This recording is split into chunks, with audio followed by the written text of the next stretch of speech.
રોટી દરકાર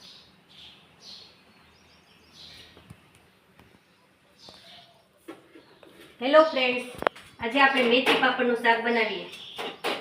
જો મેથી પાપડના શાક બનાવવા માટે જો એક પાવડું તેલ નાખેલું છે, અહીં રાખો તો એક પાવડું તેલ નાખેલું છે, આવે છે એક પાવડું તેલ નાખેલું છે આની અંદર।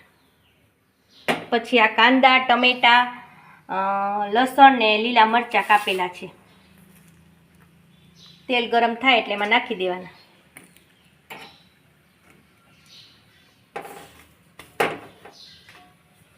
નાખ્યા।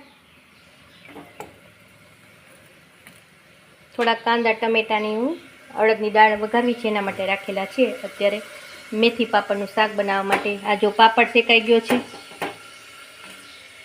અડદના પાપડ લેવાના લીજતના।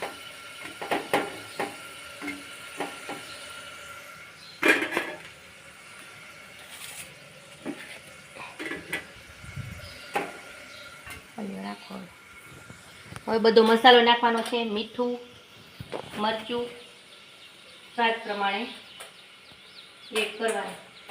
સાથે પાપડ શેકતી જાઉં છું, ધાણા જીરું,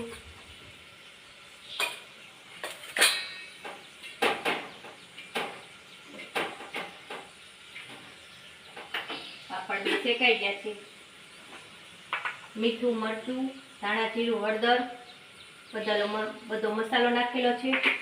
હવે મેથીનું શાક છે એટલે થોડો ગોળ નાખીએ। ટમેટા તો અંદર કાંદા ભેગા સમારેલા નાખેલા જ છે।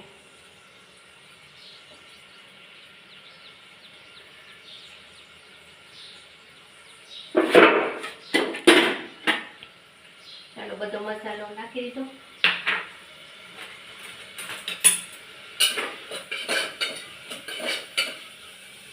આ રાત્રે પલાળેલી મેથી છે, નાખી દીધું।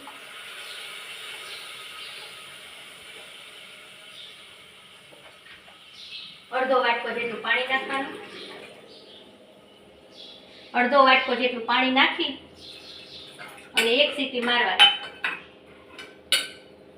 લીંબુ ઓપ્શનલ છે, ટમેટા નાખ્યા છે એટલે મેં લીંબુ નથી નાખ્યું। કોઈને એવું ખાટું મીઠું ભાવતું હોય તો થોડુંક લીંબુ નાખી શકાય। એક સીટી મારે એટલે આ મેથીનું શાક સરસ મજાનું તૈયાર। મેથીનું શાક થઈ જાય એટલે પછી પાપડના કટકા કરીને અંદર નાખીને 5 મિનિટ રહેવા દેવાનું। તો સરસ મજાનું મેથી પાપડનું શાક હમણાં તૈયાર થઈ જશે।